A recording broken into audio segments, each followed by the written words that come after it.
So today we're going to be looking at the US election in 2024. If black voters all decided that they were going to stay home and it was only Latinos and white people and other people, any other people, they would be the only ones voting in this election. So we're going to use this information from Pew Research Group. I would do a, excluding Latino voters, excluding white voters, but this is kind of the problem that a lot of the black population are voting Harris, so it'd kind of be a bit of a pointless exercise. But we'll look at it nonetheless. We'll go straight in. We'll give DC to Harris and Walls because it's the highest percentage at 44%. But if you look at from 2020, it is. I mean, it was 85% to 5.8. So that's not flipping. Now we can go to Mississippi, which is definitely going to become more red. Same with Louisiana. And now Georgia. This is the interesting one. So Georgia would go certainly closer to likely, if not safe. You're looking at 33% of the electorate. I know it doesn't necessarily translate as directly. Maybe black voters are less likely to vote. But if we look here, it's pretty much even. And then you're saying a third of the electorate, which are going 75% to Harris if we're just taking the average at face value, which it probably would be close to the average in Georgia, then I think it could be safe, to be honest. But yeah, I'd probably go safe, to be honest. So the thing with Mississippi and Louisiana is that a lot of their black voters, working men, Christian men, they're more likely to vote for Trump. So you're kind of looking at maybe 25, 30% of the black population, certainly men, going to Trump. Whereas in California, you're looking at about 5. So it's going to be a bigger swing. So really, it won't make a even though they're a high percentage of voters, losing that vote won't give you as much as you'd expect than in somewhere like a California. So we'll go to Maryland, which is 32% black population. And if we look at the polling, certainly it's not close. But yeah, 32%, 30%. So even if you were to say 100% of the black voters are voting for Harris, it's touch and go if you're even getting it then. So Maryland, I mean, perhaps would go to likely, but certainly you're not too concerned about losing it. It's probably still safe, to be honest. So we'll keep that there. Going to Alabama, which is obviously gonna stay red. South Carolina also gonna stay red, and North Carolina will go perhaps safe red as well, even though it's close. I think again a lot of these black voters in North Carolina are a little bit more likely than the average to vote for Trump, but I think you go likely, to be honest. So we go to these southern states are certainly going one way at the moment. We've got Delaware next, which is traditionally blue, but we don't get much polling out of there. That's the problem. But when Biden was in there, you tended to, the general feeling was that it was not safe. It was a likely state at that point, with Joe Biden's effect as a Delaware native wearing off. So really, and then you take away the black vote. So with Harris now in there, maybe it's up more, but that's a lot of black voters now that are going to turn out for her. That's boosting that percentage. So again, I still think it would flip, but I think it would be perhaps even a lean, maybe 5%. I think, it's kind of just rough maths at this point, but I think it would certainly be close. Virginia's already close at this point. It's sort of fading away, but again, these increases in Harris's percentage are coming from black voters turning out that wouldn't have turned out before, and now you're taking them back away.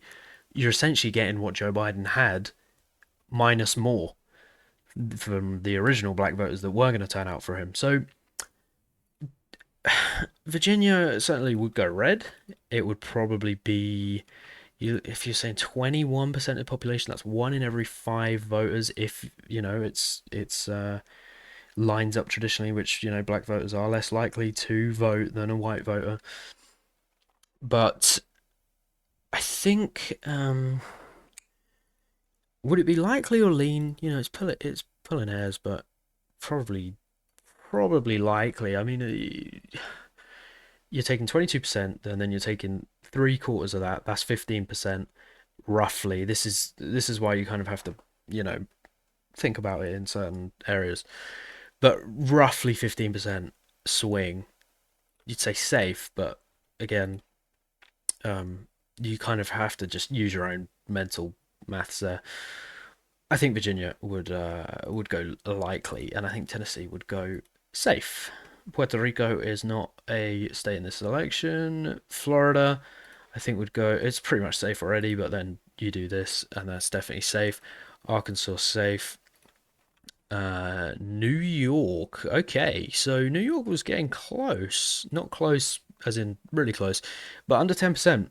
Under 10 points, and then Harris has taken over. But again, this is a lot of black voters. It's not only black voters. Again, it's not as black and white as this ever. But a lot of black voters now turning out for Harris. Come election day, no black voters. Certainly it'd be close.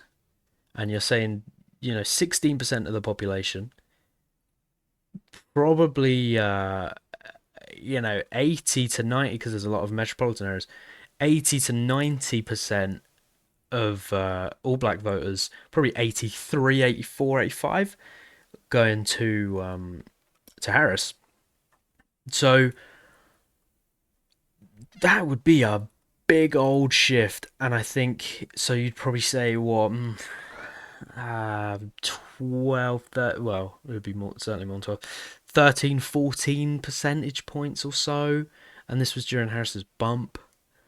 So definitely be really close. I think I'd still go lean blue though. Uh, but definitely that would be an interesting one. That would be one to debate. Illinois is another one that the black vote makes a big difference. You're at 16 points now. You're 16% of the population, but obviously not 100% going to to Harris at the moment. So you're probably looking at a lean to likely again, probably a likely to be on, probably a lean because I feel like black voters in Illinois again they're going to boost this average. They're going to be in the sort of 80s, 90s rather than them being below the average. So really, I think that would make it even bigger impact. And I think Illinois would just about stay blue because it's it's mathematically impossible for if you remove the black vote, it's still going to stay blue. But I think that's certainly be a lot closer. Michigan, it's already close now. You're taking, a certain percent away. I think it goes likely red. I don't think it goes safe because again, you're only at 15%. I think it's not enough. New Jersey, we need to look at the polls in New Jersey because I don't think we get many. We got this coefficient one that was just completely bonkers. But Emerson had it at 5 or 6. Maybe this is one to watch for being a lot closer than people think. But Emerson had it at 5 to 6. I certainly don't think it's anywhere close to that now. But if you're saying 15% and you take 75% of that, you're looking at 11ish, roughly 11 percentage points. It's a decent metropolitan. So you're probably looking at about 80%, maybe. So perhaps 12% swing. It's probably just about safe at the moment. Maybe teetering on likely. I think New Jersey would flip. I think it would go tilt to Republicans. I really think that would be a really really close one, but I think that would flip. So now you could be looking at a 400 electoral vote landslide here. We get to the US average. So now we are under the US average in terms of black percentage in the state. So Ohio is already red and it's going to stay red. Texas is already pretty much safe red. It's going to stay there. Mizzou, that's another one that's going to stay. I mean, all of these really are going to stay. as red.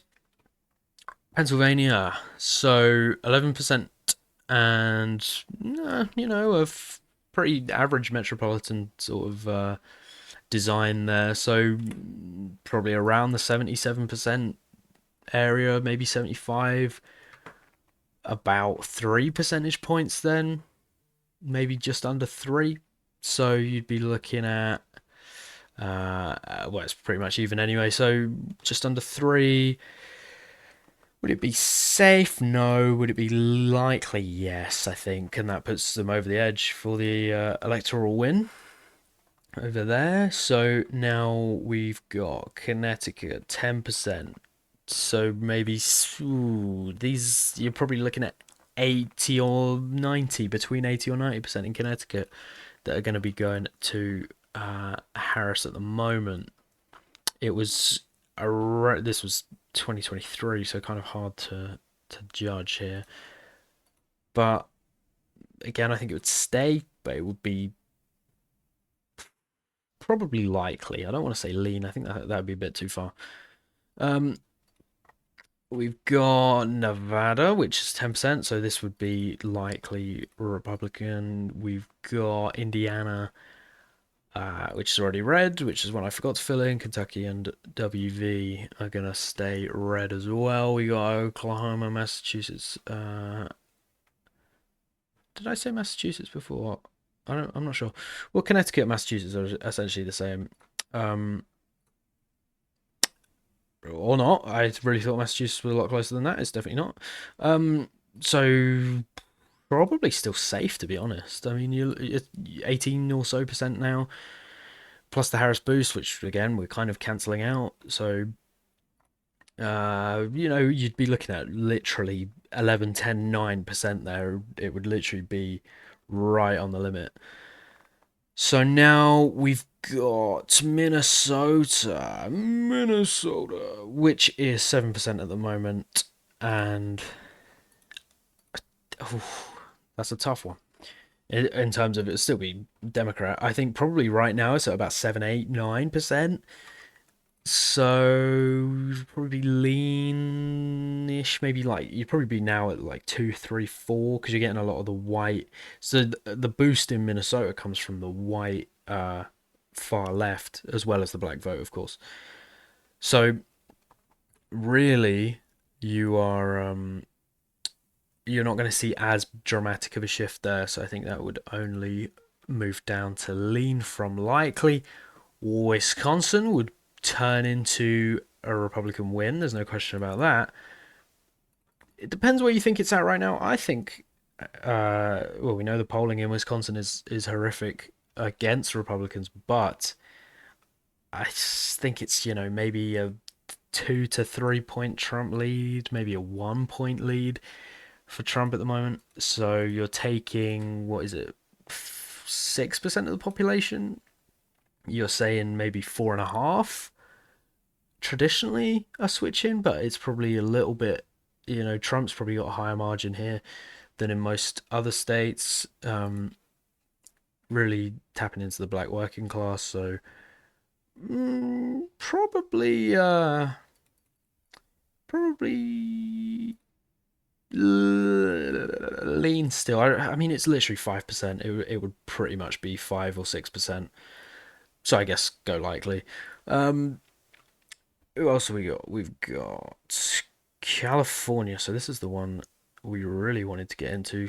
Well, I would have thought so before, but obviously California, the black population makes up a lower percentage than I thought. So really, this is not going to make much difference.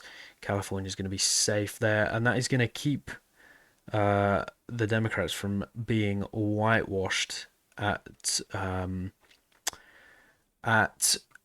400 electoral votes. There's no way for the Republicans to get there now. So they've saved themselves that embarrassment. This district in Nebraska, I don't know how we're gonna sort this one out. Well, we can look at the general Nebraska population, which is low, around 5%. So I think Democrats still win this one, probably by a lean to tilt, because it's probably a likely to safe right now.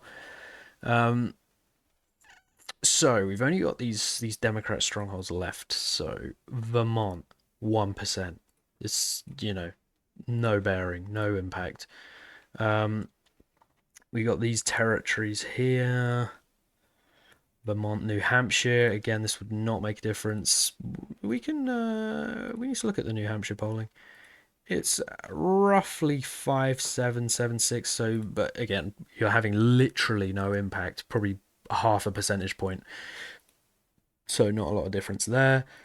We've got Hawaii, which would stay blue. We've got Maine, which we had a poll the other day. So this is obviously going to be safe. We need to look at Maine at large. But we had a poll here at the second district that had Harris up by 5, which was pretty crazy because Trump was up by 20 there before. So I'm going to still be inclined to think that this is going to stay red.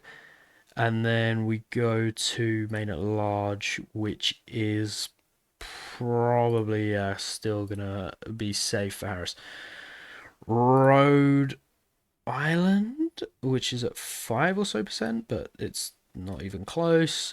Colorado's at 5%. New Mexico's at 2%, so that's not going to have any impact. Arizona, or maybe Colorado's still not over 10. Arizona, it is at 5.76%. So you're taking what, maybe 3.75% away, 3.8% away from Harris if you're going to go, directly off that. I think Trump's leading there anyway. So I think he's probably leading by about 3 points now. So you add that, it's about 6 to 7. I think that can then cause a shift. And then we got Washington and Oregon. Washington is at 5%. Oregon is at 2. So Oregon's certainly not moving, even though we had that one poll that had it within 5. Certainly think those two are still safe. So 339 to 199. It was looking like the actual election was going to go this way at one point. But certainly doesn't look like it right now in the real world. But this would be the US election in 2024 if the black vote did not turn out, and it would be a landslide for the Republicans, a 140 electoral vote win.